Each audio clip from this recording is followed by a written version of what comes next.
ಗರುಡ ಪುರಾಣದ ಪ್ರೇತಕಲ್ಪ ಅಥವಾ ಪ್ರೇತಕಾಂಡದಲ್ಲಿ ಭಗವಂತನಾದಂತಹ ಮಹಾವಿಷ್ಣು ಗರುಡನಿಗೆ ಒಬ್ಬ ಪಾಪಿ ಮರಣಾನಂತರ ಯಾವ ರೀತಿಯ ದುಃಖವನ್ನು ಅನುಭವಿಸ್ತಾನೆ ಅದನ್ನು ವಿವರಿಸ್ಕೊಂಡು ಬರ್ತಾ ಇದ್ದಾನೆ. ಅದರಲ್ಲಿ ಅವನು ಯಮಲೋಕಕ್ಕೆ ಹೋದ. ಆ ಯಮಲೋಕದಲ್ಲಿ ಯಮಧರ್ಮನ ಮುಂದೆ ನ್ಯಾಯ ತೀರ್ಮಾನ ಆಯಿತು. ಅದರಲ್ಲಿ ಇವನು ಪಾಪಿ ಅಂತ ನಿಶ್ಚಯ ಆದಮೇಲೆ ತನ್ನ ಭಟರಿಗೆ ಆದೇಶವನ್ನು ಮಾಡ್ತಾನೆ ಭಗವಂತ, ಇವನಿಗೆ ಯಮಧರ್ಮ ಇವನಿಗೆ ನಾನಾ ವಿಧವಾದಂತಹ ಶಿಕ್ಷೆಯನ್ನು ಕೊಡಿ ಅಂತ. ಆನಂತರ ಏನಾಯಿತು ಅದನ್ನು ವಿವರಿಸ್ಕೊಂಡು ಬರ್ತಾರೆ ಗರುಡ ಪುರಾಣದಲ್ಲಿ. ಆಮೇಲೆ ಅಲ್ಲೊಂದು ದೊಡ್ಡ ಮರ ಅಂತೆ, ಆ ಮರದ ಕೆಳಗೆ ಇವನನ್ನು ಕರ್ಕೊಂಡು ಹೋಗ್ತಾರಂತೆ. ತತ್ರ ವೃಕ್ಷೋ ಮಹಾನೇಕೋ, ಅದು ಎಂಥ ಮರ ಅಂದರೆ ಜ್ವಲದಗ್ನಿ ಸಮಪ್ರಭ, ಅದು ಅಗ್ನಿ ಉರಿಯುವಂತೆ ತಾನು ಉರಿತಾ ಇರ್ತದಂತೆ. ಅಂದರೆ ಅಂತಹ ಕಾವಿನಿಂದ ಕೂಡಿದಂತಹ ಮರ ಅದು. ಅಂದರೆ ಸಾಮಾನ್ಯ ಉಳಿದ ಮರಗಳಿಗಿಂತ ಭಿನ್ನವಾಗಿರುವಂಥದ್ದು. ನಾವು ಮರದ ಅಡಿಗೆ ಹೋದರೆ ಮರದ ಕೆಳಗೆ ನೆರಳಿರುವುದನ್ನು ನಾವು ನೋಡಿದ್ದೇವೆ. ಆದರೆ ಇಲ್ಲ ಹಾಗಲ್ಲ, ಆ ಮರದ ಅಡಿಯಲ್ಲಿ ಹೋದರೆ ಅಂದರೆ ಕೆಳಗೆ ಹೋದ ಅಂತ ಹೇಳಿದ್ರೇ ಸಿಕ್ಕಾಪಟ್ಟೆ ಉರಿ, ತಡೆಯಲಿಕ್ಕಾಗದ ಉರಿ, ಅಂತಹ ಮರ. ಅದು ಸಾಮಾನ್ಯವಾದ ಮರ ಅಲ್ಲ. ಪಂಚಯೋಜನ ವಿಸ್ತೀರ್ಣ ಏಕಯೋಜನ ಮೃಚ್ಛ್ರಿತ ಅಂತ ಹೇಳ್ತಾರೆ. 5 ಯೋಜನ ವಿಸ್ತಾರವಾಗಿದೆಯಂತೆ. ಅಂದರೆ 1 ಯೋಜನ ಅಂದರೆ 4 ಮೈಲಿ ಅಂತ ಇಟ್ಕೊಳ್ಳಿ. ಹಾಗಿದ್ರೆ 5 ಯೋಜನ ವಿಸ್ತೀರ್ಣ, 1 ಯೋಜನದಷ್ಟು ಎತ್ತರವಾಗಿದೆಯಂತೆ ಅಂಥ ಮರ. ಆ ಮರಕ್ಕೆ ಇವನನ್ನು ಕಟ್ಟಾಕ್ತಾರಂತೆ. ಹೇಗೆ ಅಂತ ಹೇಳಿದ್ರೆ ಕಬ್ಬಿಣದ ಸರಪಳಿಗಿನಿಂದ ಇವನನ್ನು ಬಂಧಿಸಿ ತಲೆ ಕೆಳಗಾಗಿ ಇವನನ್ನು ಕಟ್ಟಾಕ್ತಾರಂತೆ ಆ ಮರಕ್ಕೆ. ಕಟ್ಟಾಕಿ ನಂತರ ಅವನನ್ನು ಹೊಡಿಲಿಕ್ಕೆ ಶುರು ಮಾಡ್ತಾರಂತೆ. ರುದಂತಿ ಜ್ವಲಿತಾಸ್ತತ್ರ ತೇಷಾಂ ತ್ರಾತಾನ ವಿದ್ಯತೆ. ಒಂದು ಕಡೆಯಿಂದ ಆ ಮರದ ಕಾವು, ಮತ್ತೊಂದು ಕಡೆಯಿಂದ ತಲೆ ಕೆಳಗಾಗಿ ಕಟ್ಟಾಕಿದ್ದಾರೆ, ಮತ್ತೊಂದು ಕಡೆಯಿಂದ ಸರಪಳಿಗಳಿಂದ ಕಟ್ಟಾಕಿದ್ದಾರೆ, ಮತ್ತೊಂದು ಕಡೆಯಿಂದ ಸಿಕ್ಕಾಪಟ್ಟೆ ಹೊಡಿತಾ ಇದ್ದಾರೆ. ಇದನ್ನು ತಡೆಯಲಿಕ್ಕಾಗದೆ ಅವನು ಜೋರಾಗಿ ಅಳ್ತಾನಂತೆ. ಆದರೆ ಅಲ್ಲಿ ಯಾರು ಇವನನ್ನು ರಕ್ಷಣೆ ಮಾಡುವವರಿಲ್ಲ. ಆಮೇಲೆ ತಸ್ಮಿನ್ ವೈ ಶಾಲ್ಮಲಿ ವೃಕ್ಷೇ ಲಂಬಂತೆ ಅನೇಕ ಪಾಪಿನಃ, ಇವನ ಹಾಗೆ ಅನೇಕ ಪಾಪಿಗಳು ಕಟ್ಟಲ್ಪಟ್ಟಿರ್ತಾರಂತೆ. ಹೀಗೆ ಕಟ್ಟಿ ಎಲ್ಲರನ್ನು ಹೊಡಿತಾ ಇರ್ತಾರೆ. ಇಷ್ಟೆಲ್ಲ ನೋವಿನೊಟ್ಟಿಗೆ ಹಸಿವು ಬಾಯಾರಿಕೆ ಬೇರೆ. ಹಸಿವು ಬಾಯಾರಿಕೆಯಿಂದ ತತ್ತರಿಸಿ ಹೋಗ್ತಾ ಇರ್ತಾನಂತೆ. ಕಡೆಗೆ ಆ ಯಮನ ಭಟರಿಗೆ ಅಂಗಲಾಚುತ್ತಾರಂತೆ. ಕ್ಷಮಧ್ವಂ ಭೂಪರಾಧಮ್ಮೇ ಕೃತಾಂಜಲಿ ಪುಟ ಇತಿ, ದಮ್ಮಯ್ಯ ಕೈ ಮುಗಿತೇವೆ, ಹೇಗಾದರೂ ನಮ್ಮನ್ನು ಬಿಟ್ಬಿಡಿ. ಹೌದು ನಾವು ತಪ್ಪು ಮಾಡಿದ್ದೇವೆ, ನಮ್ಮ ಅಪರಾಧವನ್ನು ಕ್ಷಮಿಸಿ, ನಮ್ಮ ಪಾಪವನ್ನು ಕ್ಷಮಿಸಿ, ನಾವು ಮಾಡಿದ್ದು ಹೌದು ಪಾಪ, ಆದರೆ ದಮ್ಮಯ್ಯ ನಮಗೆ ಶಿಕ್ಷೆ ಕೊಡಬೇಡಿ ಅಂತ ಅಂಗಲಾಚುತ್ತಾರಂತೆ ಆ ಯಮ ಭಟರಿಗೆ. ವಿಜ್ಞಾಪಯಂತಿ ತಾನ್ ದೂತಾನ್ ಪಾಪಿಷ್ಠಾಸ್ತೆ ನಿರಾಶ್ರಯ. ಯಾಕೆಂದರೆ ಅಲ್ಲಿ ಯಾರು ಇನ್ನು ನಮ್ಮ ರಕ್ಷಣೆಗೆ ಬರೋರಿಲ್ಲ ಅಂತ ಗೊತ್ತಾಯಿತು. ಆ ಪಾಪಿಗಳಿಗೆ ಯಾರ್ಯಾರೂ ಬರುವವರಿಲ್ಲ. ಅದಕ್ಕೇನು ಅಂತ ಹೇಳಿದರೆ ಈ ನಮಗೆ ವಧೆ ಪೆಟ್ಟು ಕೊಡ್ತಾ ಇರುವ ಯಮ ಭಟರೇ ನಮ್ಮನ್ನು ಯಾಗಾದರೂ ರಕ್ಷಣೆ ಮಾಡಬೇಕು ಅಂತ ಮತ್ತೆ ಅಂಗಲಾಚಿದಾರಂತೆ. ಪುನಶ್ಚ ತೇರ್ದೂತೈ ಹನ್ಯಂತೆ ಲೋಹ ಎಷ್ಟಿಭಿ. ಆದರೆ ಇವರು ಎಷ್ಟು ಬೇಡಿಕೊಂಡರೂ ಕೂಡ ಪುರಂದರದಾಸರ ಒಂದು ಪದ್ಯ ಎಲ್ಲ ಕಡೆ ನೆನಪಾಗ್ತಾ ಇರ್ತದೆ. ಅಂತಕರ ದೂತನಿಗೆ ಕಿಂಚಿತ್ತು ದಯವಿಲ್ಲ, ಒಂದು ಚೂರು ಅವರಿಗೆ ದಯ ಅನ್ನೋದೇ ಇಲ್ವಂತ. ನಿಷ್ಕರುಣಿಗಳು. ನಿಮಗೆ ಎಲ್ಲಿವರೆಗೆ ಅಂತ ಹೇಳಿದರೆ ಇವನು ಬೇಡಿದಷ್ಟು ಇವನಿಗೆ ಅವರು ಚಾಟಿಯಿಂದ ಹೊಡೆತ ಕೊಡುವುದು ಹೆಚ್ಚಾಯಿತಂತೆ. ಕಡೆಗೆ ಚಾಟಿಯಿಂದ ನಿಲ್ಲಿಸಿದ್ರಂತೆ. ಚಾಟಿಯಿಂದ ಹೊಡೆಯುವುದನ್ನು ನಿಲ್ಲಿಸಿ ನಂತರ ಯಾವುದು ಕಬ್ಬಿಣದ ಸಲಾಕೆ ತಗೊಂಬಂದು ಹೊಡಿಲಿಕ್ಕೆ ಶುರು ಮಾಡಿದ್ರಂತೆ ಇವನಿಗೆ. ಇವನು ಆ ನೋವನ್ನು ತಡೆಯಲಿಕ್ಕಾಗದೆ ನಮಗೇನು ಕಾಣಿಸ್ತದೆ ಅಂದ್ರಲ್ಲ, ಇಷ್ಟೆಲ್ಲ ಅವನು ನೋವು ತಿಂತ ಬದುಕಿರ್ತಾನೆ, ಸತ್ತೋಗಲ್ವಾ ಅಂತ. ಇಷ್ಟೆಲ್ಲ ತಿಂದು ಸತ್ತೋಗಲ್ವ ಅವನು. ಇಲ್ಲಾದರೆ ಇಂಥ ಪೆಟ್ಟು ಕೊಟ್ಬಿಟ್ರೆ ಅವನು ಗ್ಯಾರಂಟಿ, ಸಾಯೋದು ಗ್ಯಾರಂಟಿ ಅಂದರೆ ಅಲ್ಲಿ ಸಾಯೋಲ್ಲ. ಯಾಕಂತ ಹೇಳಿದ್ರೆ ಅದು ಯಾತನಾ ದೇಹ, ಅದು ಸಾಯಲಿಕ್ಕಿರುವ ದೇಹ ಅಲ್ಲ, ನೋವನ್ನು ಅನುಭವಿಸ್ಲಿಕ್ಕಿರುವ ದೇಹ. ಇದನ್ನು ನಾವು ಮೊದಲು ತಿಳ್ಕೊಳ್ಬೇಕಾದದ್ದು. ಅದಕ್ಕಾಗಿ ಬರೀ ನೋವನ್ನು ಅನುಭವಿಸುವುದು ಆ ದೇಹದಲ್ಲಿ. ಅದಕ್ಕೋಸ್ಕರ ಇವನಿಗೆ ರಾಡಿನಿಂದ, ಕಬ್ಬಿಣದ ರಾಡಿನಿಂದ ಹೊಡಿತಾರಂತೆ. ಅದು ಸಾಕಾಗಲಿಲ್ಲ ಅಂತ ಆಮೇಲೆ ಕೋಲಿನಿಂದ ಹೊಡಿತಾರಂತೆ ಇವನನ್ನು. ಇಷ್ಟು ಸಾಕಾಗಲಿಲ್ಲ ಅಂತ ಆಮೇಲೆ ಮುದ್ಗರ ಅಂತ ಒಂದು ಆಯುಧ, ಅಂತ ಹೇಳಿದ್ರೆ ಅದೇ ಹಾಗೆ ಅಂತ ಹೇಳಿದ್ರೆ ಚುಪ್ ಆಗಿರುತ್ತೆ ಗದೆ ಹಾಗೆ, ಅದರಲ್ಲಿ ತೆಗೆದು ಹೊಡಿತಾರಂತೆ ಇವನಿಗೆ. ಆಮೇಲೆ ಇನ್ನು ಯಾವುದ್ರಲ್ಲಿ ಸಾಧ್ಯ ಇದೆಯೋ ಅದರಲ್ಲೆಲ್ಲ ಹೊಡಿತಾರಂತೆ. ಗದೆಯನ್ನು ತಗೊಂಬಂದು ಗದೆಯಲ್ಲಿ ಹೊಡಿತಾರಂತೆ ಇವನಿಗೆ. ಈ ರೀತಿ ನಾನಾ ವಿಧವಾದಂಥ ಮತ್ತೆ ಈಟಿಯಿಂದ ಚುಚ್ಚಿ ಇಡ್ತಾರಂತೆ ಇವನಿಗೆ. ಒನಕೆಯಿಂದ ತಂದು ಹೊಡಿತಾರಂತೆ. ಹೀಗೆ ಸಕಲೈ ಭೃಶಂ, ಯಾವ್ಯಾವ ಹೊಡೆಯುವುದ ಆಯುಧ ಇದೆಯೋ ಎಲ್ಲದರಲ್ಲೂ ಚೆನ್ನಾಗಿ ಹೊಡೆದಿಡ್ತಾರಂತೆ. ತಾಡನಾಚೈವ ನಿಶ್ಚೇಷ್ಟ ಮೂರ್ಛಿತಾಶ್ಚ ಭವಂತಿತೆ.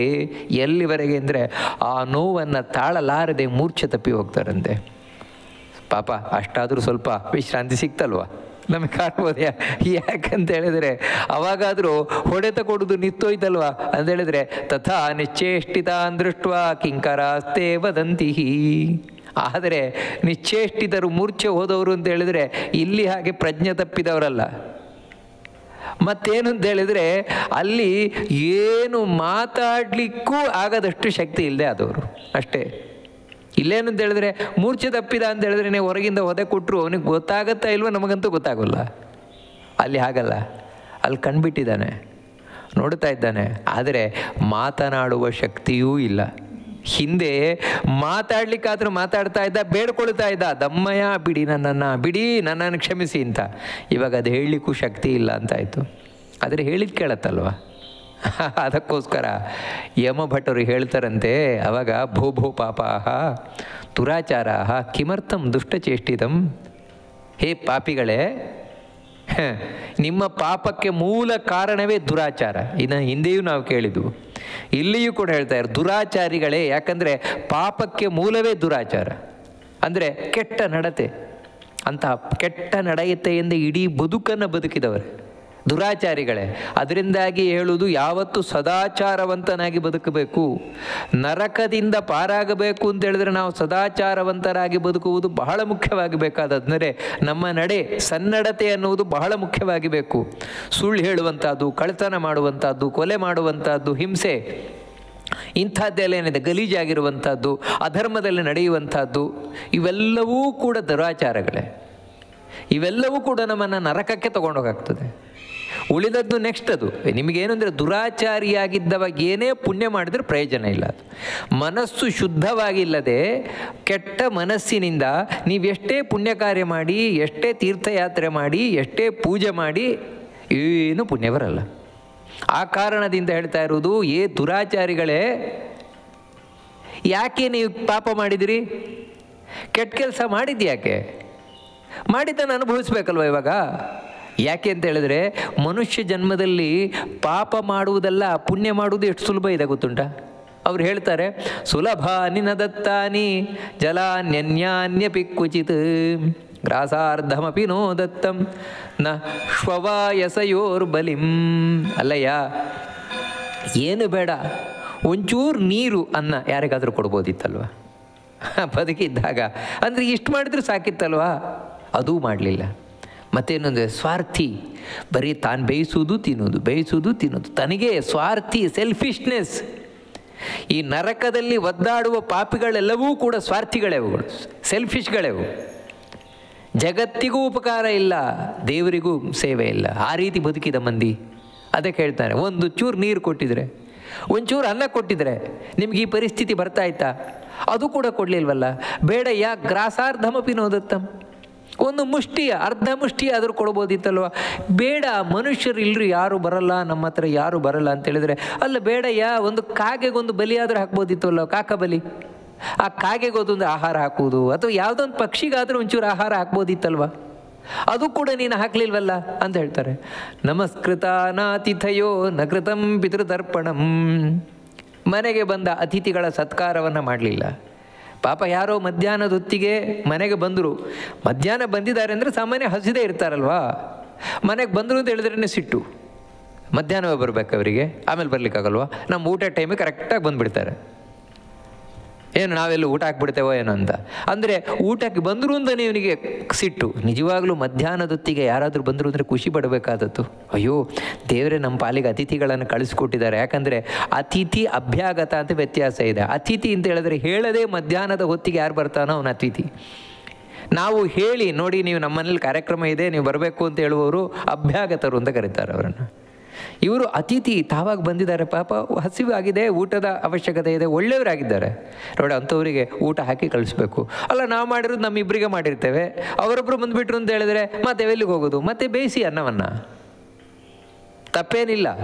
ಆದರೆ ಬಂದ ಅತಿಥಿಗೆ ಹೊಟ್ಟೆ ತುಂಬ ಊಟ ಹಾಕಿ ಕಳಿಸುವುದು ಅದು ಧರ್ಮ. ಅದು ಆದರೆ ಅದು ನೀವು ಮಾಡಲೇ ಇಲ್ವಲ್ಲ. ಇಲ್ದಿದ್ರೆ ಬೇಡಪ್ಪ, ಬಡತನ, ನಮಗೆ ತಿನ್ಲಿಕ್ಕೆ ಗತಿ ಇಲ್ಲ, ಅವರಿಗೆ ಎಲ್ಲಿ ಕೊಡೋದು ಅಂದ್ರೆ ಒಂದು ರೀತಿ ಬೇಕಾದಷ್ಟು ದೇವರು ಕೊಟ್ಟಿದ್ದಾನೆ. ಇವರಿಗಲ್ಲ, ಇವರ ಮಗ ಮೊಮ್ಮಗನ ಕಾಲಕ್ಕೂ ಬೇಕಾದಷ್ಟು ಕೊಟ್ಟಿದ್ದಾನೆ. ಹಾಗೆ ಕೊಟ್ಟಿದ್ರೂ ಕೂಡ ಮಧ್ಯಾಹ್ನ ಯಾರಾದರೂ ಬಂದರೆ ಅವ್ರಿಗೇನೂ ಕೊಡಲ್ಲ, ಇಲ್ಲ ಅಂತ ಹೇಳಿ ಕಳಿಸೋದು. ಒಂದೊಮ್ಮೆ ಇದ್ದರೂ ಕೂಡ ಇಲ್ಲ ಅಂತ ಹೇಳಿ ಕಳಿಸೋದು. ಆ ರೀತಿ ಪಾಪಿಯಾಗಿ ವರ್ತಿಸಿದೆಯಲ್ವ ನೀನು ಅಂತ ಹೇಳ್ತಾ ಇದ್ದಾರೆ. ಅಷ್ಟು ಮಾತ್ರ ಅಲ್ಲ, ನಕೃತಂ ಪಿತೃತರ್ಪಣಂ, ಪಿತೃದೇವತೆಗಳನ್ನು ಕುರಿತು ಏನೂ ಮಾಡಿಲ್ವಲ್ಲಪ್ಪ ನೀನು. ಒಂದು ಪಿತೃಗಳಿಗೆ ಎಳ್ಳು ನೀರು ಎಲ್ಲಾದರೂ ಬಿಟ್ಟದ್ದುಂಟ ನೀನು? ಸತ್ತ ಮೇಲೆ ತಂದೆಗಾಗಲಿ ತಾಯಿಗಾಗಲಿ ಅಥವಾ ಬಂಧು ಬಾಂಧವರಿಗಾಗಲಿ ಏನೂ ಬೇಡಪ್ಪ, ವರ್ಷದಲ್ಲೊಂದು ಪಿತೃಪಕ್ಷ ಅಂತೇನಿದೆ, ಪಿತೃಪಕ್ಷದಲ್ಲಾದರೂ ಏನಾದರೂ ಪಿತೃಗಳಿಗೆ ಮಾಡಿದೆಯಾ? ಒಂದು ಅಮಾವಾಸ್ಯೆ, ಸಂಕ್ರಮಣ ಏನೂ ಮಾಡಿಲ್ಲ ನೀನು. ಯಮಸ್ಯ ಚಿತ್ರಗುಪ್ತಸ್ಯ ನ ಕೃತಂ ಧ್ಯಾನಮುತ್ತಮಂ ನ ಜಪ್ತಶ್ಚ ತಯೋರ್ಮಂತ್ರೋ ನ ಭವೇದ್ಯೇನ ಯಾತನ. ಹೋಗ್ಲಪ್ಪ, ಜೀವನದ ಒಂದು ಸಲ ಆದರೂ ಕೂಡ ಯಮನ ಸ್ಮರಣೆ ಮಾಡಿದೆಯಾ? ಯಮಧರ್ಮನ ಸ್ಮರಣೆ, ಆ ಯಮನ ಧರ್ಮನ ಒಳಗೆ ವಿಶೇಷವಾಗಿ ಕೂತಿರೋನು ರಾಮಚಂದ್ರ, ಆ ರಾಮದೇವರ ಸ್ಮರಣೆ ಅದನ್ನಾದರೂ ಮಾಡಿದೆಯಾ? ಚಿತ್ರಗುಪ್ತರ ಸ್ಮರಣೆ ಮಾಡಿದೆಯಾ? ಒಂದು ದಿನವೂ ಮಾಡಲಿಲ್ಲ ನೋಡಿ. ಅದಕ್ಕೋಸ್ಕರವೇ ದೀಪಾವಳಿಯಲ್ಲಿ ವಿಶೇಷವಾಗಿ ಆ ತ್ರಯೋದಶಿಯ ದಿನ, ಅಂದರೆ ದೀಪಾವಳಿ ಏನು ಆಚರಣೆ ಮಾಡ್ತೇವೆ, ನರಕ ಚತುರ್ದಶಿ, ಅದರ ಹಿಂದಿನ ದಿನ ಸಂಜೆ ದೀಪ ಇಡಬೇಕು ಮನೆ ಹೊರಗೆ, ಒಂದು ಕಬ್ಬಿಣದ ಪಾತ್ರೆಯಲ್ಲಿ. ಯಾರಿಗೆ ಅಂದರೆ ಯಮಧರ್ಮನಿಗೋಸ್ಕರನೇ, ಅಂದರೆ ಅವನು ನೆನಪು ಮಾಡಿಕೊಳ್ಳಿಕ್ಕೋಸ್ಕರ. ಆ ನರಕ ಚತುರ್ದಶಿ ದಿನ ಯಮನಿಗೆ ತರ್ಪಣ ಕೊಡಬೇಕು. ಯಾಕೆ ಅಂತ ಹೇಳಿದ್ರೆ ಅದರಿಂದಾಗಿ ನಮಗೆ ನರಕ ಯಾತನೆ ಬರಲ್ಲ. ಕಡೆಗೆ ಏನಿಲ್ಲ ಅಂತ ಹೇಳಿದ್ರೆ, ಏನ್ರಿ ನಮ್ಗೆ ಅದೆಲ್ಲ ಏನೂ ಗೊತ್ತಿಲ್ಲ, ಯಮನ ಸ್ಮರಣೆ ಆದರೂ ಮಾಡಬೇಕು. ಅವತ್ತು ನರಕ ಚತುರ್ದಶಿಯ ದಿನ ಯಮನ ಸ್ಮರಣೆ ಆದರೂ ಮಾಡಬೇಕು. ಬೆಳಗ್ಗೆ ಎದ್ದು ಸ್ನಾನ ಮಾಡಿದ ಮೇಲೆ, ಅವತ್ತು ಎಣ್ಣೆ ಹಚ್ಚಿ ಸ್ನಾನ ಮಾಡಿದ ಮೇಲೆ ಯಮನ ಸ್ಮರಣೆ ಆದರೂ ಮಾಡಬೇಕು. ಹಾಗೆ ಮಾಡಿದ್ರಾದ್ರೂ ಕೂಡ ಅವನಿಗೆ ಯಮನಿಂದ ಯಾವ ಕಾಟವೂ ಇರಲ್ಲ, ಅಂದರೆ ಇಂಥ ನರಕ ಯಾತನೆ ಇರೋದಿಲ್ಲ. ಅದೆಲ್ಲ ಏನೂ ಮಾಡಿಲ್ವಲ್ಲಪ್ಪ ನೀನು ಅಂತ ಹೇಳ್ತಾ ಇದ್ದಾರೆ. ನಾಪಿ ಕಿಂಚಿತ್ ಕೃತಂ ತೀರ್ಥಂ ಪೂಜಿತಾ ನೈವ ದೇವತಾ ಗುಹಾಶ್ರಮಸ್ಥಿತೇನಾಪಿ ಹಂತಕಾರೋಪಿ ನೋಧೃತಃ. ಯಾವ ದೇವತೆಗಳ ಆರಾಧನೆಯನ್ನು ಮಾಡಲಿಲ್ಲ. ಹೋಗಲಿ ವಿಷ್ಣುವಿನ ಆರಾಧನೆ, ಹೋಗಲಿ ಆ ಕಡೆ. ವಿಷ್ಣುವಿನ ಆರಾಧನೆ ಇಲ್ಲದೇ ಇದ್ರೂ ಉಳಿದ ದೇವತೆಗಳ ಆರಾಧನೆ ಏನಾದರೂ ಮಾಡ್ಬೋದಿತ್ತಲ್ವ, ಅದು ಮಾಡಲಿಲ್ಲ ನೀನು. ಮತ್ತು ಇನ್ನೊಂದೇನು ಅಂತ ಹೇಳಿದ್ರೆ, ಯಾವುದೇ ಒಳ್ಳೆ ಕೆಲಸ ಮಾಡಲಿಲ್ಲ. ಗೃಹಸ್ಥನಾಗಿದ್ದುಕೊಂಡು ಕೂಡ, ಗೃಹಸ್ಥ ಅಂತ ಹೇಳಿದ್ರೆ ಬರೀ ಮದುವೆ ಆಗುವುದು ಅಂತ ಮಾತ್ರ ಅಲ್ಲ, ಮದುವೆ ಆದಮೇಲೆ ಕೆಲವು ಕರ್ತವ್ಯಗಳಿರ್ತದೆ. ಯಾಕೆ ಈ ರೀತಿ ಅಂತ ಹೇಳಿದ್ರೆ, ಒಂದು ಊಟ ಮಾಡ್ತೇನೆ ಅಂತ ಹೇಳಿದ್ರೆ ಆ ಅನ್ನಕ್ಕೆ ಅನೇಕ ಮಂದಿ ಕಾಯ್ತಾ ಇರ್ತಾರೆ. ಅದಕ್ಕೆ ಮೊದಲು ದೇವರಿಗೆ ನೈವೇದ್ಯವನ್ನು ಮಾಡಿ ಅತಿಥಿಗಳಿಗೆ ಕೊಟ್ಟು ಇದ್ದರೆ ಮನೆಯಲ್ಲಿ, ಆನಂತರ ತಾನು ದೇವತೆಗಳಿಗೆ ಕೊಟ್ಟು ಅತಿಥಿಗಳಿಗೆ ಕೊಟ್ಟು ಕಂತರ ಕಾಗೆ ಮುಂತಾದವುಗಳಿಗೆ ಕೊಟ್ಟು ಆಮೇಲೆ ತಾನು ಆಹಾರ ಸ್ವೀಕಾರ ಮಾಡಬೇಕು. ಅದೇನೂ ಇಲ್ಲ. ಮತ್ತೇನು ಅಂತ ಹೇಳಿದರೆ ಬರೀ ಮದುವೆ ಅಂತ ಒಂದು ಆದದ್ದಷ್ಟೇ. ಆಮೇಲೆ ಮಾಮೂಲಾಗಿ ಜೀವನ ಅಂದರೆ ಎಂಜಾಯ್ ಮಾಡ್ಕೊಂಡಿದ್ದದು. ಹೀಗೆ ಬದುಕಿದೆಯಲ್ವ ನೀನು? ಒಂದು ಚೂರು ಮಾಡಿಲ್ಲ. ಶುಶ್ರೂಷಿತಾಶ್ಚನೋ ಸಂತೋ ಭುಂಕ್ಷ್ವಪಾಪ ಫಲಂ ಸ್ವಕಂ ಯತಸ್ತ್ವಂ ಧರ್ಮಹೀನೋಸಿ ತತಸ್ಸಂದಾಟ್ಯತೆ ಭೃಶಂ. ಅಲ್ಲಪ್ಪ, ಜ್ಞಾನಿಗಳು ದೊಡ್ಡವರು, ಅವರದ್ದಾದರೂ ಸೇವೆ ಮಾಡಿದೆಯಾ? ಇಲ್ಲ, ಅದು ಮಾಡಿಲ್ಲ. ಹೀಗೆ ನೀನೇನು ಒಳ್ಳೇದು ಮಾಡೇ ಇಲ್ವಲ್ಲ. ನೀನೇನಾದರೂ ಒಳ್ಳೇದು ಮಾಡಿದರೆ ನಾವೇನಾದರೂ ಮಾಡ್ಬೋದಿತ್ತು. ನಮ್ಮನ್ನು ಮತ್ತೆ ಮತ್ತೆ ಕೇಳ್ತಾ ಇದ್ಯಾ, ನನ್ನನ್ನು ಕ್ಷಮಿಸಿ ಕ್ಷಮಿಸಿ ಅಂತ. ಹೇಗೆ ಕ್ಷಮಿಸುವುದು? ನಿನ್ನ ಹತ್ರ ಏನಿದೆ?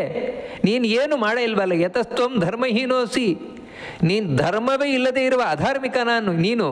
ಅದಕ್ಕಾಗಿ ನಾವು ಹೊಡಿತಾ ಇದ್ದೇವೆ. ಯಾಕಂದರೆ ನಮಗೆ ಹೊಡಿಲಿಕ್ಕೆ ಪರ್ಮಿಷನ್ ಯಾಕೆ ಸಿಕ್ಕಿದೆ ಅಂತ ಹೇಳಿದ್ರೆ ನೀವು ಅಧಾರ್ಮಿಕನಾದದ್ರಿಂದಾಗಿ. ನೋಡು, ಒಂದು ವಿಷಯ ಹೇಳ್ತೇವೆ, ನಮ್ಮನ್ನು ನೀನು ಎಷ್ಟು ಬೇಡಿಕೊಂಡರೂ ಕೂಡ ನಾವು ಕ್ಷಮಿಸುವುದಿಲ್ಲ ನಿನ್ನನ್ನು. ನಮ್ಮನ್ನಲ್ಲ, ನಮ್ಮ ಒಡೆಯ ಇದ್ದಾನಲ್ವ ಯಮಧರ್ಮ, ಅವನಂತ್ರ ಹೋಗಿ ನೀವು ಬೇಡಿಕೊಂಡ್ರೂ ಕೂಡ, ದಮ್ಮಯ್ಯ ನಾವು ತಪ್ಪು ಮಾಡಿದವುದು, ಅಪರಾಧ ಮಾಡಿದ್ದೇವೆ, ಪಾಪ ಮಾಡಿದ್ದೇವೆ, ನಮ್ಮನ್ನು ಕ್ಷಮಿಸು, ಶಿಕ್ಷೆ ಕೊಡಬೇಡ, ಶಿಕ್ಷೆ ಕೊಡಬೇಡ, ಅವನು ನಮ್ಮ ಶಿಕ್ಷೆಯನ್ನು ರದ್ದು ಮಾಡೋಲ್ಲ. ಯಮಧರ್ಮನೂ ರದ್ದು ಮಾಡೋಲ್ಲ, ನಾವು ರದ್ದು ಮಾಡೋಲ್ಲ. ಬೇರೆ ಯಾವ ದೇವತೆಗಳು ನಿನ್ನ ಅಪರಾಧವನ್ನು ಕ್ಷಮಿಸುವುದಿಲ್ಲ. ಕ್ಷಮಿಸುವವನು ಅಂತಿದ್ರೆ 3 ಲೋಕದಲ್ಲಿ 14 ಲೋಕದಲ್ಲಿ ಒಬ್ಬನೇ. ಕ್ಷಮಾಪರಾಧಂ ಕುರುತೆ ಭಗವಾನ್ ಹರಿರೀಶ್ವರ. ನೋಡಿ, ಅಲ್ಲಿ ಯಮಭಟರು ಹೇಳುವ ಮಾತು 14 ಲೋಕದಲ್ಲಿಯೂ ಕೂಡ ಮಾಡಿದ ಅಪರಾಧವನ್ನೆಲ್ಲ ಕ್ಷಮಿಸುವವನಂತಿದ್ರೆ ಅದು ಶ್ರೀಮನ್ನಾರಾಯಣ ಮಾತ್ರ, ಭಗವಂತ ಮಾತ್ರ, ಸರ್ವೋತ್ತಮನಾದ ಹರಿ ಮಾತ್ರ, ಇನ್ಯಾರೂ ಇಲ್ಲ. ಉಳಿದ ದೇವತೆಗಳು ಬೇಕಿದ್ರೆ ನೀನು ಕೇಳಿದರೆ ಕೊಡ್ತಾರಷ್ಟೆ.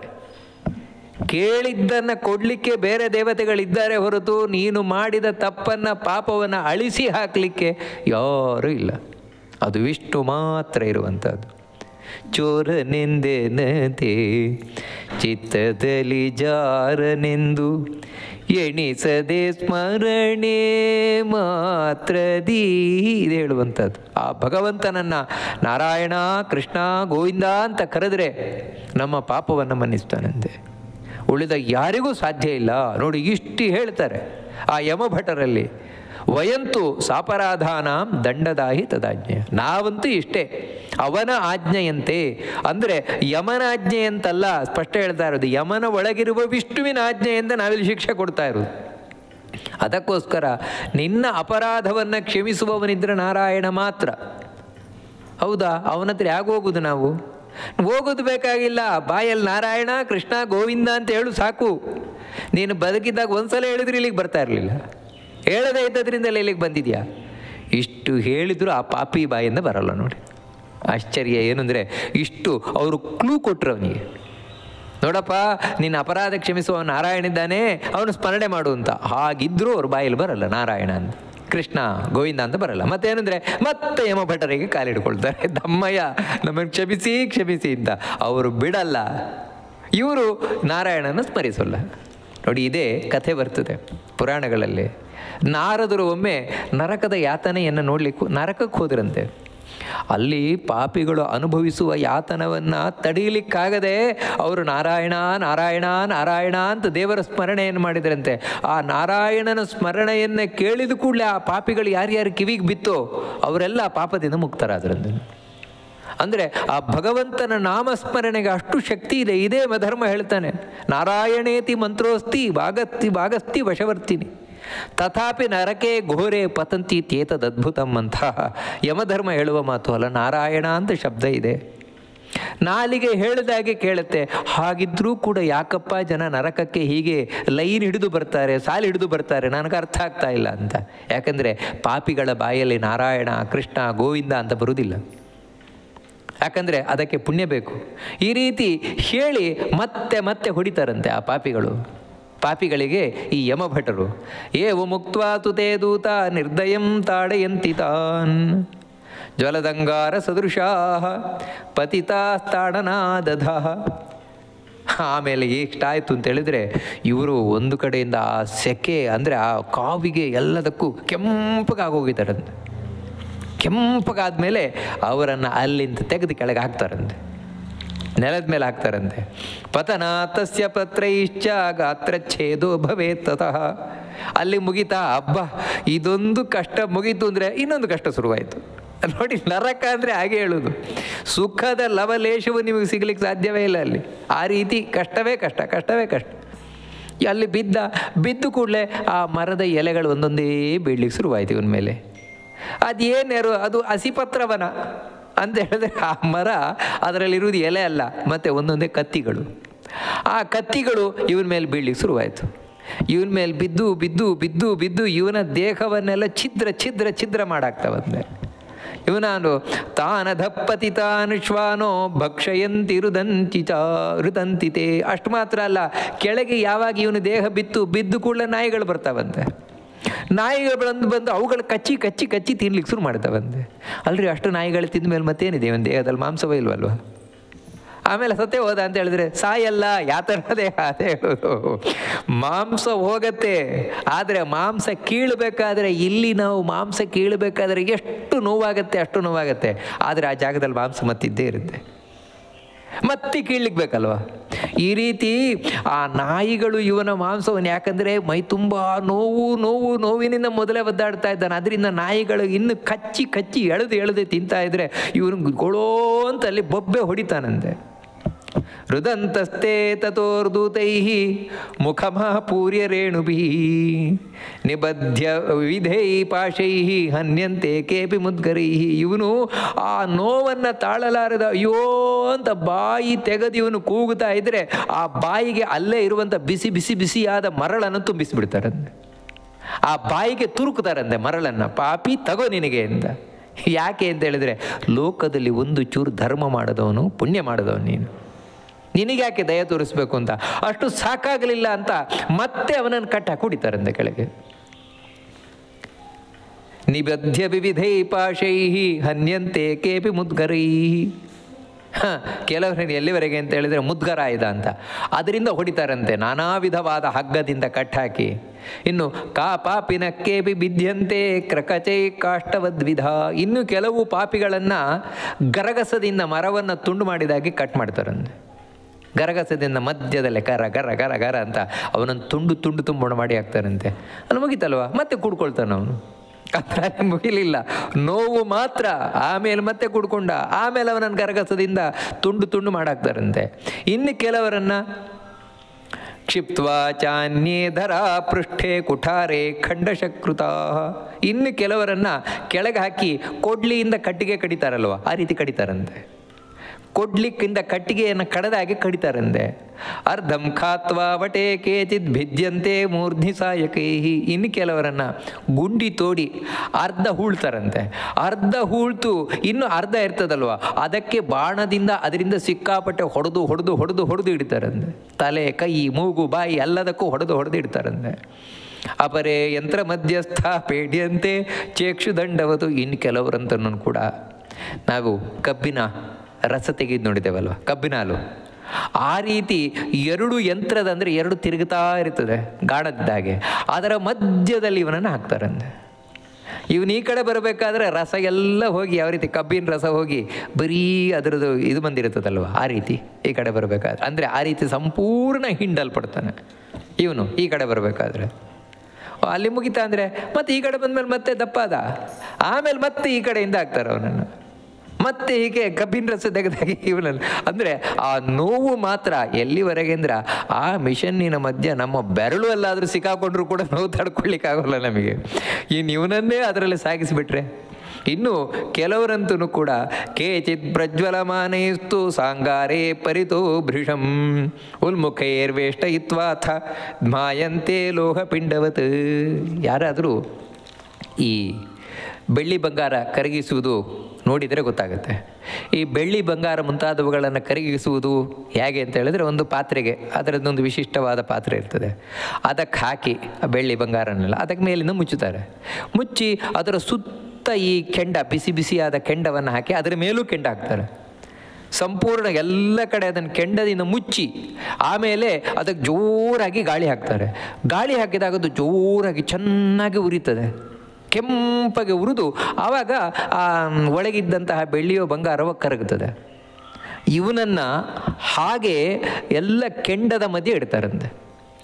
ಬಿಸಿ ಬಿಸಿ ಬಿಸಿಯಾದ ಕೆಂಡದ ಮಧ್ಯದಲ್ಲಿ ಇವನನ್ನು ಇಟ್ಟು ಇವನ ಮೇಲೆ ಸುತ್ತ ಎಲ್ಲ ಕಡೆ ಆ ರೀತಿ ಕೆಂಡದಿಂದ ಮುಚ್ಚಿ ಮತ್ತೆ ಇಷ್ಟಲ್ಲದೆ ಊದಿ ಊದಿ ಊದಿ ಊದಿ ಉರಿಸ್ತಾರೆ. ಉರಿಸಿ ಇವನಿಗಂತೂ ಆ ನೋವನ್ನು ತಾಳಲಾರದೆ ಬೊಬ್ಬೆ ಹೊಡಿತಾನಂತೆ ಇವನು.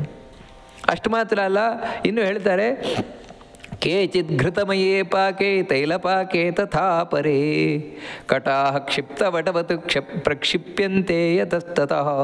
ಇನ್ನು ಕೆಲವರನ್ನು ತುಪ್ಪ ಚೆನ್ನಾಗಿ ಬಾಂಡ್ಲೆಯಲ್ಲಿ ತುಪ್ಪ ಕಾಯ್ತಾ ಇರ್ತದೆ, ಆ ತುಪ್ಪದೆಲ್ಲ ಹಾಕಿ ಉರಿತಾರಂತೆ ಬೊಂಡ ಹುರಿದಾಗೆ. ತುಪ್ಪದಲ್ಲಿ ಬಿಸಿ ಬಿಸಿಯಾಗಿ ಕುದಿತಾ ಇರುವ ತುಪ್ಪದಲ್ಲಿ ಹಾಕಿ ಅವನನ್ನು ತಾವು ಬೇಯಿಸ್ತಾರಂತೆ. ಇನ್ನು ಕೆಲವರನ್ನು ಎಣ್ಣೆಯಲ್ಲಿ ಹಾಕಿ, ಅದು ಅವರ ಪಾಪಕ್ಕನುಗುಣವಾಗಿ ಅವರನ್ನು ಎಣ್ಣೆ ಕುದಿತಾ ಇರುವಂತಹ ಎಣ್ಣೆಯೆಲ್ಲ ಹಾಕಿ ಅವರನ್ನು ಬೋಂಡ ಕಾಯಿಸಿದಾಗಿ ಕಾಯಿಸ್ತಾರಂತೆ. ಅಂದರೆ ಎಂಥ ವೇದನೆ ಆಗಲಿಕ್ಕಿಲ್ಲ. ಇಲ್ಲಿ ಉಳಿತ ಅಂತ ಈ ಬಿಸಿಯಾದ ಎಣ್ಣೆಯ ಒಂದು ತೊಟ್ಟು ನಮ್ಮ ಮೈಗೆ ಬಿದ್ದರೇ ತಡ್ಕೊಳ್ಳಿಕ್ಕಾಗಲ್ಲ ನೋವನ್ನು. ಆಗಿರಬೇಕಾದ್ರೆ ಅದರಲ್ಲೇ ಹಾಕಿದರೆ ಎಂಥ ವೇದನೆ ಅನುಭವಿಸ್ಲಿಕ್ಕಿಲ್ಲ. ಅಂದರೆ ಇದೆಲ್ಲ ಯಾಕೆ ಎಚ್ಚರ ಕೊಡ್ತಾ ಇದೆ ಗರುಡ ಪುರಾಣ ಅಂತ ಹೇಳಿದರೆ, ಹೆದರಿಸ್ಲಿಕ್ಕಲ್ಲ, ಎಚ್ಚರಿಸಲಿಕ್ಕೆ. ಏನ್ರಿ ಇದೆಲ್ಲ ನೀವು ಹೇಳಿ ನಾವು ಭಾರಿ ಹೆದರಿಸ್ತಾ ಇದ್ದಾರಲ್ವ? ಇಲ್ಲ, ಹೆದರಿಸ್ತಾ ಇರೋದಲ್ಲ, ಎಚ್ಚರಿಸ್ತಾ ಇರೋದು.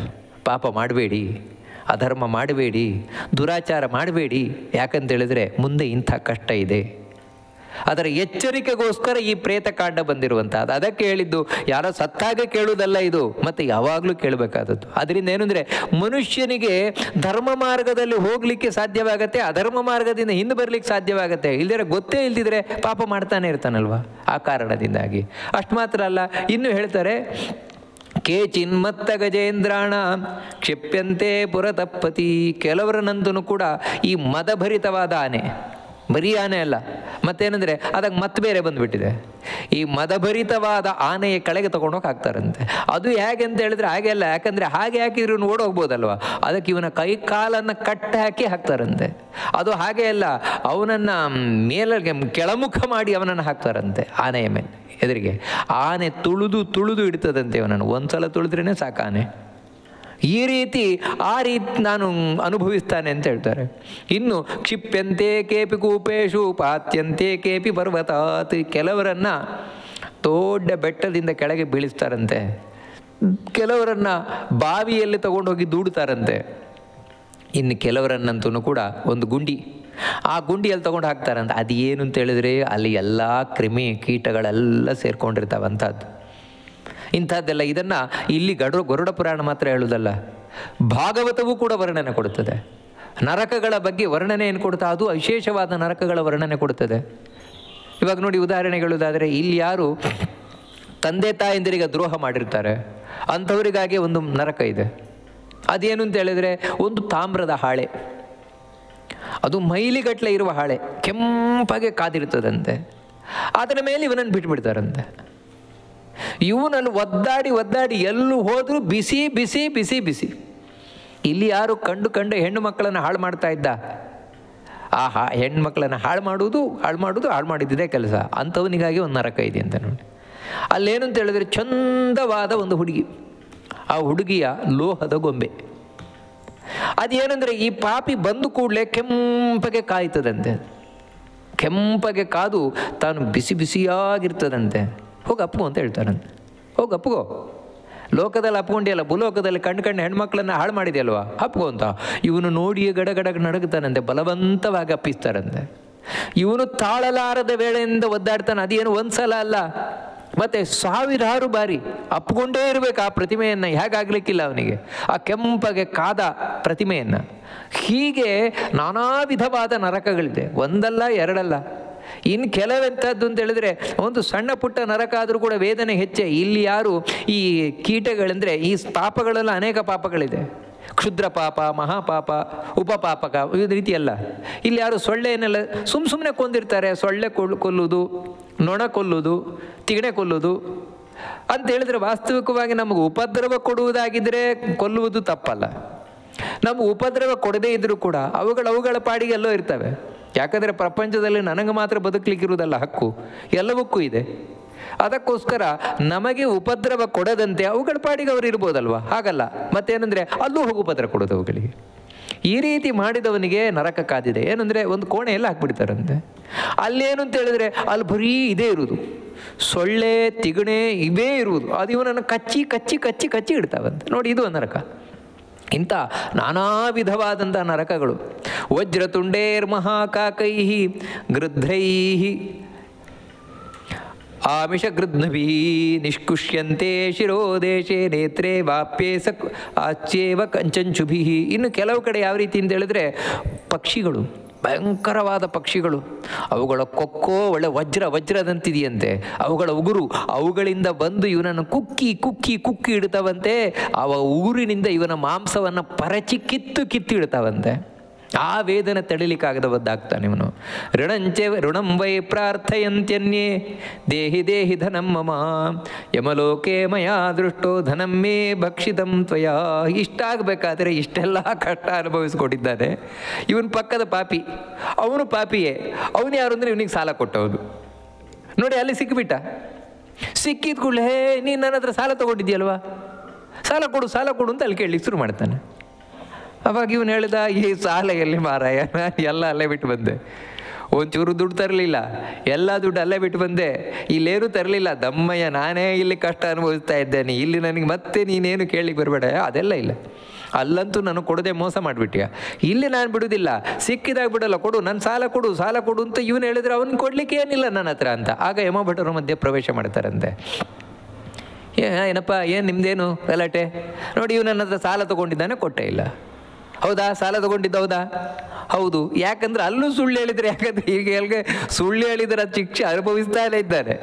ಮತ್ತೆ ಅಲ್ಲಿ ಸುಳ್ಳು ಹೇಳಿದರೆ ಅದಕ್ಕೆ ಸತ್ಯ ಹೇಳ್ದು, ಹೌದು ನಾನು ಸಾಲ ಕೊಟ್ಟದ್ದು ಹೌದು. ಮತ್ತೆ ಯಾಕೆ ಕೊಡಲಿಲ್ಲ? ಕೊಡ್ಲಿಕ್ಕೆ ಏನಿಲ್ಲ ನನ್ನ ಹತ್ರ, ಇಲ್ಲಿ ಏನಿಲ್ವಾ, ನಾವು ಕೊಡಿಸ್ತೇವೆ, ಏನು ಯೋಚನೆ ಮಾಡಬೇಡ ಅಂತ ಹೇಳಿ ಸಾಲ ಕೊಟ್ಟಿದ್ನಲ್ಲ ಅವನ ಹತ್ರ ಕೇಳ್ತಾನ, ಎಷ್ಟು ಕೊಟ್ಟಿದ್ನಪ್ಪ, ನೀನು ಎಷ್ಟು ಕೊಟ್ಟಿದ್ದೀಯ ಅವನಿಗೆ? ನಾನು ಇಷ್ಟು ಸಾವಿರ ಕೊಟ್ಟಿದ್ದೇನೆ, ಇಷ್ಟು ಲಕ್ಷ ಕೊಟ್ಟಿದ್ದೇನೆ. ಹೌದಾ, ಅದರ ಬದಲಿಗೆ ಇವನ ದೇಹದ ಇಷ್ಟು ಮಾಂಸವನ್ನು ನಾವು ಕಿತ್ತು ಕೊಡ್ತೇವೆ ಅಂತ ಅವನ ಮಾಂಸವನ್ನು ಕಿತ್ತು ಕೊಡ್ತಾರೆ ಸಾಲ ತಗೊಂಡವನಿಗೆ. ಆ ವೇದನೆಯನ್ನು ತಡೆಯಲಿಕ್ಕಾಗದೆ ಮತ್ತೆ ಇವನು ಬೊಬ್ಬೆ ಹೊಡಿತಾನಂತೆ. ಅಂದರೆ ಒಟ್ಟಿಗೆ ಏನು ಅಂತ ಹೇಳಿದ್ರೆ ಒಂದೇ ಕೆಲಸ, ಅಳುವುದೊಂದೇ ಕೆಲಸ, ದುಃಖ ಪಡುವುದೊಂದೇ ಕೆಲಸ ಅವನಿಗೆ.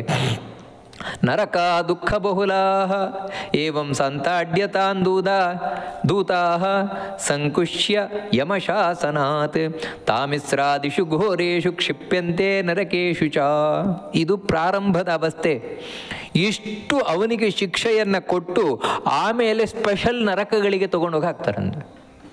ಅಂದರೆ ಇವನು ಮಾಡಿದ ಇಲ್ಲಿ ಪಾಪಗಳಿಗೆ ಅನುಗುಣವಾಗಿ ಬೇರೆ ಬೇರೆ ಬೇರೆ ಬೇರೆ ಪಾಪಗಳಿಗೆ ಬೇರೆ ಬೇರೆ ಬೇರೆ ಬೇರೆ ನರಕಗಳು, ಅಂಥ ನರಕಗಳಲ್ಲಿ ತಗೊಂಡೋಗಾಗ್ತಾನಂತೆ. ಅದೇ ನಾವು ಹಿಂದೆಯೇ ಕೇಳಿದಾಗೆ 84 ಲಕ್ಷಾಣಿ 84 ಲಕ್ಷ ನರಕಗಳು. ಆ ನರಕಗಳಲ್ಲಿ ಮುಖ್ಯವಾಗಿರುವಂಥವುಗಳು 21 ನರಕ. ನೋಡಿ, ಉದಾಹರಣೆಗೆ ರೌರವ ನರಕ ಅಂತ ಹೇಳ್ತೇವೆ. ರೌರವ ನರಕ ಅಂತ ಹೇಳಿದ್ರೆ ಇನ್ನಿಲ್ಲ, ರುರುಣು ಅಂದರೆ ಪ್ರಾಣಿಗಳು. ಅಲ್ಲಿ ಇವನು ಇಲ್ಲೆಷ್ಟು ಪ್ರಾಣಿಗಳಿಗೆ ತೊಂದರೆ ಕೊಟ್ಟಿರ್ತಾನೆ, ಆ ಪ್ರಾಣಿಗಳು ಬಂದು ಇವನನ್ನು ಕಚ್ಚಿ ಇಟ್ಟು ಇವನಿಗೆ ಇನ್ನಿಲ್ಲದ ತೊಂದರೆಯನ್ನು ಕೊಡ್ತಾವಂತೆ. ಇಂಥ ನರಕಗಳು. ಇನ್ನೊಂದೇನು ಅಂದರೆ ಪೂತಿಮೂರ್ತಿಕಾ ಅಂತ ಒಂದು ನರಕ. ಅಲ್ಲಿ ಏನು ಅಂತ ಹೇಳಿದ್ರೆ ಆ ನರಕವೇ ಬರೀ ಮಣ್ಣು. ಅದು ಎಂಥ ಮಣ್ಣು ಅಂದರೆ ವಾಸನೆಯಿಂದ ಕೂಡಿದ ಮಣ್ಣು. ಆ ಮಣ್ಣಿನಲ್ಲೇ ಬಿದ್ದು ಒದ್ದಾಡಿ ಇರುತ್ತೆ. ಇಂಥ ನರಕಗಳನ್ನೆಲ್ಲ ಅನುಭವಿಸ್ತಾ, ಅದರಲ್ಲಿಯೂ ಕೂಡ ನರಕಗಳಲ್ಲಿ ಅನೇಕ ವಿಧ ಇದೆ. ಕೆಳಗೆ ಹೋದಷ್ಟು ಭಯಂಕರ ನರಕಗಳು. ನೋಡಿ, ಕೆಳಗೆ ಇರುವಂಥದ್ದು ತಾಮಿಸ್ರ ಅಂತ, ಅದರ ಕೆಳಗೆ ಇರುವಂಥದ್ದು ಅಂಧತಾಮಿಸ್ರ ಅಂತ. ಅಂದರೆ ಇದು ಕೆಳಗೆ ಇರುವಂಥದ್ದು ಅಂಧತಾಮಿಸ್ರ ಅಂತ, ಭಯಂಕರಕ್ಕಿಂತ ಭಯಂಕರವಾದ ನರಕ ಅದು. ಈ ನರಕಕ್ಕೆ ಹೋಗಬೇಕು ಅಂತ ಹೇಳಿದ್ರೆ ಅವನು ಸಾಮಾನ್ಯ ಪಾಪ ಮಾಡಿದರೂ ಅದು ಆಗೋಗಲ್ಲ ಅವನು. ಮತ್ತು ಅತ್ಯಂತ ಭಯಂಕರವಾದ ಪಾಪ ಮಾಡಿರಬೇಕು ಅವನು. ಎಲ್ಲಕ್ಕಿಂತ ಮುಖ್ಯ ಪಾಪ ಏನು ಅಂತ ಹೇಳಿದ್ರೆ ದೇವರನ್ನು ಹೀಯಾಳಿಸುವಂಥದ್ದು, ದೇವರಿಲ್ಲ ಅಂತ ಹೇಳುವಂಥದ್ದು. ಅಂದರೆ ವಿಷ್ಣುವನ್ನು ಸರ್ವೋತ್ತಮ ಅಂತ ಒಪ್ಪದೇ ಇರುವಂಥದ್ದು. ವಿಷ್ಣುವನ್ನು ಸರ್ವೋತ್ತಮ ಅಂತ ಒಪ್ಪದೆ ವಿಷ್ಣುವಿಗೆ ಅವಮಾನವನ್ನು ಮಾಡ್ತಾ, ವಿಷ್ಣುವನ್ನು ಬೈತಾ, ಕಡೆಗೆ ನಾನೇ ದೇವರು ಅಂತ ಹೇಳಿಕೊಂಡು ಹಿಂದೆ ಪೌಂಡ್ರಕ ವಾಸುದೇವ ಎಲ್ಲ ಇದ್ದ ಇಂಥವರೆಲ್ಲ. ಇನ್ನು ಕಂಸ, ಹಿರಣ್ಯಕಶಿಪು, ನೋಡಿ ಹಿರಣ್ಯಕಶಿಪು ನಾನೇ ದೇವರು ಅಂತ ಹೇಳಿ ಬದುಕಿದವನು. ಈ ರೀತಿಯೆಲ್ಲ ಯಾರು ಇರ್ತಾರೆ, ಇದು ಒಂದು ಜನ್ಮದಲ್ಲ, ಜನ್ಮಾಂತರಗಳಲ್ಲಿ ಹೀಗೇ ಹೇಳಿಕೊಂಡು ವಿಷ್ಣುವನ್ನು ದ್ವೇಷವೇ ಮಾಡಿಕೊಂಡಿರುವಂಥವರು ಅಂತಹ ಅಂಧತಮಸ್ಸಿಗೆ ಹೋಗ್ತಾರಂತೆ. ಈ ಅಂಧತಮಸ್ಸಿನಲ್ಲಿಯೂ ಕೂಡ ಮತ್ತೆ ಕೆಟಗರಿ ಇದೆ ಅಂತ ಹೇಳ್ತಾರೆ. ಇದನ್ನು ಬ್ರಹ್ಮಸೂತ್ರಗಳಲ್ಲಿ ವೇದವ್ಯಾಸರು ಹೇಳ್ತಾರೆ. ಅಲ್ಲಿಯೂ ಕೂಡ ಮೇಲಿನ ಅಂಧಂತಮಸ್ಸು, ಮಧ್ಯದ ಅಂಧಂತಮಸ್ಸು, ಕೆಳಗಿನ ಅಂಧಂತಮಸ್ಸು ಅಂತಿದೆಯಂತೆ. ಮತ್ತೆ ಅದರಲ್ಲಿಯೂ ಕೂಡ ಕೆಳಗೆ ಹೋದವರು, ತಮಸ್ಸಿಗೆ ಹೋದವರೇ ಮೇಲೆ ಬರಲ್ಲ, ಅವರು ಬರೋದೇ ಇಲ್ಲ, ಅವರು ಚಾನ್ಸೇ ಇಲ್ಲ ಅವರು. ಆ ರೀತಿ ಮತ್ತೇನೆಂದರೆ ಎಂಥ ಪ್ರಳಯದ ಮೇಲೆ ಪ್ರಳಯ ಬಂದರೂ ಕೂಡ ಈ ಮೇಲಿನ ನರಕಗಳೆಲ್ಲ ಹೊರಟೋಗ್ತವೆ, ಈ ನರಕ ಮಾತ್ರ ಹೋಗಲ್ಲ. ಇದು ಈ ಅಂಧಂತಮಸ್ಸು ಅಂತೇಳಿದೆ, ಈ ನರಕ ಹೋಗುವುದೇ ಇಲ್ಲ ಇದು. ಯಾಕಂದರೆ ಅಲ್ಲಿಗೆ ಹೋಗಬೇಕಾದ್ರೆ ಆ ಮೋಕ್ಷಕ್ಕೆ ಹೋದವ್ರು ಯಾವ ರೀತಿ ವಾಪಸ್ ಬರೋದಿಲ್ವೋ, ಅಲ್ಲಿ ಸುಖವಾಗೇ ಇರ್ತಾರೋ ಹಾಗೆ ಇಲ್ಲಿಗೆ ಹೋದವರು, ಅಂಧಂತಮಸ್ಸಿಗೆ ಹೋದವರು ವಾಪಸ್ ಬರಲ್ಲ. ಮತ್ತೇನೆಂದರೆ ಅವರು ದುಃಖದ ಮೇಲೆ ದುಃಖ ಅನುಭವಿಸ್ತಾನೇ ಇರುವಂಥದ್ದು ಶಾಶ್ವತವಾಗಿ. ಈ ರೀತಿ ಇದನ್ನು ಸ್ಪಷ್ಟವಾಗಿ ತಿಳಿಸ್ಕೊಂಡು ಬರ್ತಾರೆ. ನಾನಾ ಪೀಡಾಮಯ ಸರ್ವೇ ನಾನಾ ಭೇದೇ ಪ್ರಕಲ್ಪಿತಾ ನಾನಾ ಪಾಕ ವಿಪಾಕಾಶ್ಚ ಕಿಂಕರೋ ಗೈರಧಿಷ್ಠಿತಾ. ನಾನಾ ವಿಧವಾದ ವೇದನೆಯನ್ನು ಕೊಡುವಂಥದ್ದು, ನಾನಾ ವಿಧವಾದ ಅಲ್ಲಿ ಕೆಟಗರಿಗಳಿದೆ. ಅಲ್ಲಿ ನಾನಾ ವಿಧವಾದಂತಹ ಯಮದೂತರಿದ್ದಾರೆ, ಯಮಭಟರು. ಅವರೆಲ್ಲರೂ ಕೂಡ ಪಾಪಿಗಳಿಗೆ ಶಿಕ್ಷೆಯನ್ನು ಕೊಡ್ತಾನೆ ಇರ್ತಾರೆ ಅಂತ ಹೇಳ್ತಾರೆ. ತತ್ರ ಭುಂಜಂತಿ ಕಲ್ಪಾಂತೆ ತಾಸ್ತಾ ನರಕಯಾತನಾ. ಇವನು ಮಾಡಿದ ಪಾಪಕ್ಕನುಗುಣವಾಗಿ ಎಷ್ಟು ವರ್ಷ ಅದನ್ನು ಯಮಧರ್ಮ ಲೆಕ್ಕಾಚಾರ ಮಾಡ್ತಾನೆ. ಇವನಿಗೆ ಇಷ್ಟು ವರ್ಷ, ಕೆಲವರು 1 ವರ್ಷ, 10 ವರ್ಷ, 100 ವರ್ಷ, 1000 ವರ್ಷ, 1,00,000 ವರ್ಷ, ಕೆಲವರು ಪ್ರಳಯದ ತನಕವೂ ಕೂಡ ತಾವು ಶಿಕ್ಷೆ ಅನುಭವಿಸುವುದುಂಟು. ಮಾಡಿದ ಪಾಪಕ್ಕೆ ಅನುಗುಣವಾಗಿ ಅಲ್ಲಿಯ ತನಕವೂ ಶಿಕ್ಷೆ ಅನುಭವಿಸುವುದುಂಟು. ಈ ರೀತಿ ಶಿಕ್ಷೆಯನ್ನು ಅನುಭವಿಸ್ತಾನೆ ಅಂತ ಹೇಳ್ತಾರೆ. ಏವಂ ಕುಟುಂಬಂ ಬಿಭ್ರಾಡ ಉದರಂ ಭರ ಏವವಾ ವಿಸೃಜ್ಯೇಹೋ ಭಯಂ ಪ್ರೇತ್ಯ ಭುಂಕ್ತೆ ತತ್ಫಲಮೀದೃಶಂ. ಈ ರೀತಿ ಒಬ್ಬ ವ್ಯಕ್ತಿ ಇಲ್ಲಿ ತಾನು ಕುಟುಂಬ ಪೋಷಣೆಗೋಸ್ಕರ ಅಥವಾ ಹೊಟ್ಟೆ ತುಂಬಿಸ್ಲಿಕ್ಕೋಸ್ಕರ ಏನೇನು ಪಾಪವನ್ನು ಮಾಡ್ತಾನೆ. ಅಂದರೆ ಯಾಕೆ ಈ ಎರಡನ್ನು ಹೇಳ್ತಾ ಇದ್ದಾನೆ ಅಂತ ಹೇಳಿದರೆ, ಮನುಷ್ಯ ಬದುಕಬೇಕು ಅಂತ ಹೇಳೋದು ಸತ್ಯ, ಕುಟುಂಬವನ್ನು ಪೋಷಣೆ ಮಾಡಬೇಕು ಅಂತ ಹೇಳೋದು ಸತ್ಯ. ನೀವು ಕುಟುಂಬ ಪೋಷಣೆ ಮಾಡೋದು ತಪ್ಪು ಅಂತ ಏನು ದೇವರು ಹೇಳಲಿಕ್ಕೆ ಹೊರಟಿಲ್ಲ, ಹೊಟ್ಟೆ ತುಂಬಿಸ್ಕೊಳ್ಳೋದು ತಪ್ಪು ಅಂತ ಏನು ದೇವರು ಹೇಳಲಿಕ್ಕೆ ಹೊರಟಿಲ್ಲ. ಆದರೆ ಈ ಮನುಷ್ಯ ಜನ್ಮ ಬಂದಿರುವುದೇ ಅದಕ್ಕೆ ಅಂತ ತಿಳ್ಕೊಳ್ಬೇಡಿ ಅಂತ ಹೇಳ್ತಾ ಇರೋದು. ಹೊಟ್ಟೆ ತುಂಬಿಸಿಕೊಳ್ಳುವುದೇ ಜೀವನದ ಉದ್ದೇಶ ಅಲ್ಲ. ಅಂದರೆ ತಿನ್ನುವುದಕ್ಕಾಗಿ ಬದುಕಬೇಡಿ ಅಂತ. ಯಾರು ತಿನ್ನುವುದಕ್ಕಾಗಿಯೋ ಬದುಕ್ತಾನೆ ಅವನು ಸತ್ತ ಮೇಲೂ ಹೀಗೆ ಪಾಪ ತಿಂತಾನೆ ಅವನೊಂದು. ಮತ್ತೇನು ಅಂತ ಹೇಳಿದ್ರೆ ಬದುಕಲಿಕ್ಕಾಗಿ ತಿನ್ನಬೇಕಷ್ಟೆ. ತಿನ್ನುವುದು ಕೇವಲ ಬದುಕಲಿಕ್ಕಾಗಿ, ಯಾಕಂದರೆ ಬದುಕಿ ಸಾಧಿಸ್ಲಿಕ್ಕುಂಟು. ಈ ಬದುಕು ದೇವರು ಯಾಕೋಸ್ಕರ ಕೊಟ್ಟಿದ್ದಾನೆ ಅಂದರೆ ಸಾಧಿಸಲಿಕ್ಕೆ. ಏನನ್ನು ಸಾಧಿಸಲಿಕ್ಕೆ? ಕಡೆಗೆ ಏನು ಬೇಡಪ್ಪ, ನಿನ್ನ ಕೈಲಿ ಮೋಕ್ಷಕ್ಕೆ ಹೋಗ್ಲಿಕ್ಕೆ ಆಗದೇ ಇದ್ರೂ ಕೂಡ ನರಕದಿಂದಲಾದರೂ ಪಾರಾಗು ಅಷ್ಟೇ. ಕೆಳಗೆ ಬೀಳಲಿಕ್ಕಾದರೂ ಆಗದ ಹಾಗೆ ನೋಡ್ಕೊ ನಿನ್ನನ್ನು ಅಷ್ಟೇ. ಮೇಲಕ್ಕೆ ಹೋಗ್ಲಿಕ್ಕೆ ಆಗದೇ ಇದ್ರೂ ಬೇಡ, ಕೆಳಗೆ ಬೀಳಿದ ಹಾಗೆ ನೋಡ್ಕೊ. ಅಷ್ಟೂ ಮಾಡಲಿಲ್ಲ ಅಂತ ಹೇಳಿದರೆ ಮತ್ತು ಕುಟುಂಬ ಪೋಷಣ ಹೌದು ಮಾಡು, ಬೇಡ ಅಂತ ಹೇಳ್ತಾ ಇಲ್ಲ. ಹಾಗಂತ ಕುಟುಂಬ ಪೋಷಣವೇ ಜೀವನದ ಉದ್ದೇಶ ಅಲ್ಲ. ಮತ್ತೇನು ಅಂದರೆ ಕರ್ತವ್ಯ ಅಷ್ಟೇ. ಅದು ಒಂದು ಕರ್ತವ್ಯ. ಕರ್ತವ್ಯ ಅಂತ ತಿಳಿದು ಮಾಡು, ಅದಕ್ಕೆ ಅಂಟ್ಕೊಳ್ಲಿಕ್ಕೆ ಹೋಗಬೇಡ. ಇದನ್ನು ಭಾಗವತದಲ್ಲಿ ಶುಕಾಚಾರ್ಯರು ಮೊದಲು ಇದನ್ನೇ ಹೇಳ್ತಾರೆ. ಗೇಹ ಪತ್ಯ ಕಳತ್ರಾದಿತ್ಯಾತ್ಮದೈನ್ಯೇಶ್ವಸಸ್ವಪಿ ತೇಷು ಪ್ರಸಕ್ತೋ ನಿಧನಂ ಪಶ್ಯನ್ನಪಿ ನ ಪಶ್ಯತಿ ಅಂತ. ಈ ಮನುಷ್ಯ ಮನೆ, ಮಕ್ಕಳು, ಆಸ್ತಿ ಪಾಸ್ತಿ ಇದಕ್ಕೋಸ್ಕರ ಇನ್ನೊಬ್ಬರ ಮುಂದೆ ಪ್ರತಿದಿನವೂ ಹೋಗಿ ಕೈ ಚಾಚುವುದು, ಅವ್ರ ಹತ್ರ ಚೀತು ಚೀತು ಅಂತ ಬೈಸ್ಕೊಳ್ಳೋದು, ಹೀಗೆಲ್ಲ ಮಾಡಿ ಪ್ರತಿದಿನವೂ ಸಾಯ್ತಾನೆ. ಯಾಕಂದರೆ ಅವಮಾನ ಅನ್ನುವಂಥದ್ದು ಒಂದು ರೀತಿ ಸಾವೇ ಅಲ್ವಾ? ಇನ್ನೊಬ್ಬರ ಕೈ ಕೆಳಗೆ ಬದುಕುವುದು ಅಂತ ಹೇಳಿದ್ರು ಸಾವೇ ಅಲ್ವಾ? ಆ ರೀತಿ ತಾನು ಪ್ರತಿದಿನ ಸಾಯ್ತಾ ಇದ್ರು ಕೂಡ ನಾನು ಸಾಯ್ತಾ ಇದ್ದೇನೆ ಎಂದು ತಿಳ್ಕೊಳ್ಳಲ್ವಲ್ಲ. ಎಂಥ ಪಾಪಿ ಇವನೊಂದ. ಆ ರೀತಿ ಯಾರು ಬರೀ ಜೀವನದಲ್ಲಿ ಪಾಪವನ್ನೇ ಮಾಡ್ತಾ ಬದುಕ್ತಾರೆ ಅಂದರೆ ಇಷ್ಟೇ. ನೀನು ಹೊಟ್ಟೆ ತುಂಬಿಸ್ಕೋ, ಆದರೆ ಬರೀ ಹೊಟ್ಟೆ ತುಂಬಿಸಿಕೊಳ್ಳಿಕ್ಕೋಸ್ಕರ ಅನ್ನ ಬೇಯಿಸಬೇಡ. ಮತ್ತು ಬೇಯಿಸುವ ಅನ್ನವನ್ನು ದೇವರ ನೈವೇದ್ಯಕ್ಕೋಸ್ಕರ ಬೇಯಿಸು. ದೇವರಿಗೆ ನೈವೇದ್ಯ ಮಾಡು, ದೇವತೆಗಳಿಗೆ ಕೊಡು, ಮತ್ತು ಪ್ರಾಣಿ ಪಕ್ಷಿಗಳಿಗೆ ಕೊಡು, ಅತಿಥಿಗಳಿಗೆ ಕೊಡು. ಆಮೇಲೆ ನೀನು ಸ್ವೀಕಾರ ಮಾಡು. ಆ ರೀತಿ ಸ್ವೀಕಾರ ಮಾಡಿದರೆ ಆ ಅನ್ನದಿಂದ ನಿನಗೆ ಪಾಪ ಬರೋಲ್ಲ. ಇಲ್ಲದೇ ಇದ್ದರೆ ಆ ತಿನ್ನುವ ಅನ್ನವೇ ನಿನಗೆ ಪಾಪ ಬರುತ್ತೆ. ಭುಂಜತೆ ತೇ ತ್ವಗಂ ಪಾಪಾಹ ಏ ಪಚಂತಿ ಆತ್ಮಕಾರಣಾತ್. ಇದನ್ನು ಭಗವದ್ಗೀತೆಯಲ್ಲಿ ಕೃಷ್ಣ ಸ್ಪಷ್ಟ ಹೇಳಿದ್ದಾನೆ. ಯಾರು ಕೇವಲ ತನಗೋಸ್ಕರ ಅನ್ನ ಬೇಯಿಸಿ ತಿಂತಾನೋ, ಹೊಟ್ಟೆ ತುಂಬಿಸಿಕೊಳ್ಬೇಕು ಅಂತ, ಅವನು ತಿನ್ನುವುದು ಅನ್ನ ಅಲ್ಲ, ಪಾಪವನ್ನು ಅವನೊಂದು. ಅದನ್ನು ಇಲ್ಲಿ ಹೇಳ್ತಾರೆ. ಭಗವಂತ ಹೇಳ್ತಾನೆ, ಯಾರು ಈ ರೀತಿ ಕೇವಲ ಹೊಟ್ಟೆ ತುಂಬಿಸಿಕೊಳ್ಳಿಕ್ಕೋಸ್ಕರ ಬದುಕ್ತಾನೋ, ಕೇವಲ ಕುಟುಂಬ ಪೋಷಣೆ ಮಾಡು, ಆದರೆ ಕುಟುಂಬ ಪೋಷಣೆಗೋಸ್ಕರವೇ ದುಡ್ಡಿರುವುದಲ್ಲ, ಧರ್ಮ ಕಾರ್ಯಕ್ಕೋಸ್ಕರ ಇರುವುದು. ಅದನ್ನು ಮಾಡು. ಅದನ್ನು ಮಾಡದೇ ಇರುವಂಥವನು ತಾನು ಎಲ್ಲವನ್ನು ಬಿಡ್ತಾನೆ. ಯಾಕಂತ ಹೇಳಿದ್ರೆ ಸತ್ತ ಮೇಲೆ ಹೊಟ್ಟೆಯೂ ಇಲ್ಲ. ಇವನು ಯಾವ ಹೊಟ್ಟೆ ತುಂಬಿಸಿಕೊಳ್ಳಿಕ್ಕೋಸ್ಕರ, ಯಾವ ದೇಹವನ್ನು ಉಳಿಸಿಕೊಳ್ಳಿಕ್ಕೋಸ್ಕರ, ಬೆಳೆಸಿಕೊಳ್ಳಿಕ್ಕೋಸ್ಕರ ಇಲ್ಲೆಲ್ಲ ಹರಸಾಹಸವನ್ನು ಮಾಡಿದ್ನೋ, ಸತ್ತ ಮೇಲೆ ಅದು ಯಾವುದೂ ಇಲ್ಲ. ಆ ದಪ್ಪವಾದ ದೇಹವನ್ನು ಬಿಟ್ಟು ಬಂದಿದ್ದಷ್ಟೇ. ಇವನು ಪಾಲನೆ ಪೋಷಣೆ ಮಾಡಿ, ಅಲಂಕಾರ ಮಾಡಿ, ರಕ್ಷಣೆ ಮಾಡಿ ಎಲ್ಲ ಮಾಡಿದ ದೇಹ ತೊಗೊಂಡೋಗೊಂದು ಆ ಬೆಂಕಿಗೆ ಹಾಕ್ತಾರೆ. ಇದರ ಕೊಳೆತು ಹೋಗುತ್ತೆ, ಇದರ ಮಣ್ಣಲ್ಲಿ ಹೂತೋಗುತ್ತೆ. ಹೀಗೆ ಒಟ್ಟಿಗೆ ಇವನ ಪ್ರಯೋಜನಕ್ಕಂದು ಬರೋಲ್ಲ. ಅಷ್ಟು ಮಾತ್ರ ಅಲ್ಲ, ಯಾರು ಇವನು ಅವ್ರು ಯಾರಿಗೋಸ್ಕರ ಇಲ್ಲಿ ಒದ್ದಾಡಿದ್ನೋ ಅಯ್ಯೋ ಹೆಂಡತಿ ಮಕ್ಕಳು ಗಂಡ ಆಸ್ತಿ ಪಾಸ್ತಿ ಅಂತ, ಅದು ಯಾವುದೂ ಇವನೊಟ್ಟಿಗೆ ಬರೋಲ್ಲ. ಅವ್ರು ಯಾರೂ ಇವನಿಗೆ ಸಹಾಯಕ್ಕೆ ಬರೋಲ್ಲ. ಇದ್ಯಾವುದು ಅರ್ಥ ಮಾಡಿಕೊಳ್ಳದೆ ಮನುಷ್ಯ ತಾನು ಅದನ್ನೇ ಹೇಳುವಂಥದ್ದು, ಮುಂದಿನ ಗತಿ ನೀನೋಡೋ ಎಲೆ ಮನ ಮುರಾರಿಯನೇ ಕೊಂಡಾಡು. ಇದನ್ನೇ ಹೇಳುವಂಥದ್ದು. ಭಗವಂತನನ್ನು ಸ್ಮರಣೆ ಮಾಡಲಿಲ್ಲ. ಮತ್ತೇನೆಂದರೆ ಅದರ ಫಲ ಹೀಗೆ. ನರಕದಲ್ಲಿ. ಯಾಕಂದರೆ ಈ ನರಕದ ಯಾತನೆಗಳನ್ನೆಲ್ಲ ಕೇಳಿದಾಗ ನಮಗೆ ಅಯ್ಯೋ ಅಂತ ಅನ್ನಿಸ್ತದೆ, ಇಷ್ಟೂ ಕ್ರೂರವ ಅಂತ. ಆದರೆ ಇದು ಸುಮ್ಮನೆ ಬರುವುದಲ್ಲ. ಮತ್ತು ಯಾರು ಎಚ್ಚರಿಗೇಡುಗಳಾಗಿ ಬದುಕುತ್ತಾರೋ, ಅಂದರೆ ದೇವರು ಕೊಟ್ಟದ್ದು ಈ ಬದುಕು, ನಾನು ಪಡೆದದ್ದಲ್ಲ. ಇದನ್ನು ಯಾವತ್ತೂ ನೆನಪಿಟ್ಕೊಳ್ಬೇಕಾದದ್ದು. ಈ ಮನುಷ್ಯ ಜನ್ಮ ಅನ್ನುವಂಥದ್ದೇನಿದೆ, ಇದನ್ನು ನಾನೇ ನನ್ನ ಶಕ್ತಿಯಿಂದ ಪಡೆದದ್ದಲ್ಲ, ಪಡೆಯುವ ತಾಕತ್ತು ನನಗಿಲ್ಲ. ಮತ್ತು ಇದು ದೇವರು ಕರುಣಿಸಿದ ವರ ನನಗೆ. ಯಾಕಂದರೆ ಬೇರೆ ಪ್ರಾಣಿ ಪಕ್ಷಿಗಳನ್ನು ಕಂಡಾಗ ಗೊತ್ತಾಗತ್ತೆ ಮನುಷ್ಯ ಜನ್ಮ ಅನ್ನೋದು ಎಷ್ಟು ಶ್ರೇಷ್ಠವಾದದ್ದು ಅಂತ. ಮಾನವ ಜನ್ಮ ದೊಡ್ಡದ್ದು, ಇದ ಹಾಳು ಮಾಡಬೇಡಿ ಹುಚ್ಚಪ್ಪಗಳಿರ. ಈ ಹುಚ್ಚಪ್ಪಗಳಿರ ಅಂತ ಹೇಳುವ ಮಾತು ಪುರಂದರದಾಸರು ಸುಮ್ಮನೆ ಹೇಳಿದ್ದಲ್ಲ, ಅದರಿಂದ ಅಷ್ಟು ಅರ್ಥ ಇದೆ. ಅಂದರೆ ನೀವು ನಿಮ್ಮ ಬದುಕನ್ನು ಎಷ್ಟು ಲಾಸ್ ಮಾಡ್ಕೊಳ್ತಾ ಇದ್ದೀರಿ ಅಂತ. ದೇವರು ಕೊಟ್ಟ ಈ ವರವನ್ನು ನಾನು ಹಾಳು ಮಾಡಿಕೊಂಡೆ ಅಂತೇಳಿದರೆ ದೇವರು ಅದಕ್ಕೆ ಸರಿಯಾದ ಶಿಕ್ಷೆಯನ್ನು ಕೊಡದೇ ಇರ್ತಾನೇನು? ಹಾಳು ಮಾಡಿಕೊಂಡದ್ದು ಅಂತ ಹೇಳಿದ್ರೆ ಉಪಯೋಗ ಮಾಡದೇ ಇದ್ರೂ ತೊಂದರೆ ಇಲ್ಲ. ಮತ್ತೇನೆಂದರೆ ಅದನ್ನು ನಾನು ದುರುಪಯೋಗಪಡಿಸಿಕೊಂಡೆ, ಅದು ನಾನು ಮಾಡಿದ ದೊಡ್ಡ ಪಾಪ. ಇಲ್ಲಿ ಅದೇ ದೇಹವನ್ನು ಸಂಪೂರ್ಣ ದುರುಪಯೋಗಪಡಿಸಿಕೊಂಡೆ, ಅದರ ಫಲವಾಗಿ ಇಲ್ಲಿ ಅನುಭವಿಸಬೇಕಾಗತ್ತೆ.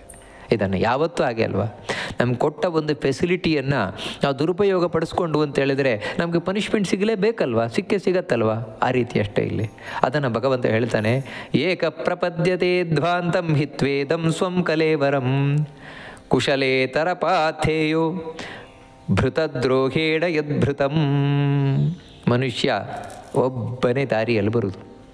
ಹುಟ್ಟುವುದಕ್ಕಿಂತ ಮುಂಚೆ ಒಬ್ಬನೇ, ಸತ್ತ ಮೇಲೆ ಒಬ್ಬನೇ, ಹುಟ್ಟಿ ಸಾಯುವುದಕ್ಕಿಂತ ಮಧ್ಯದಲ್ಲಿ ನನ್ನವರು ನನ್ನವರು ನನ್ನವರು ಅಂತ ಅಷ್ಟೇ.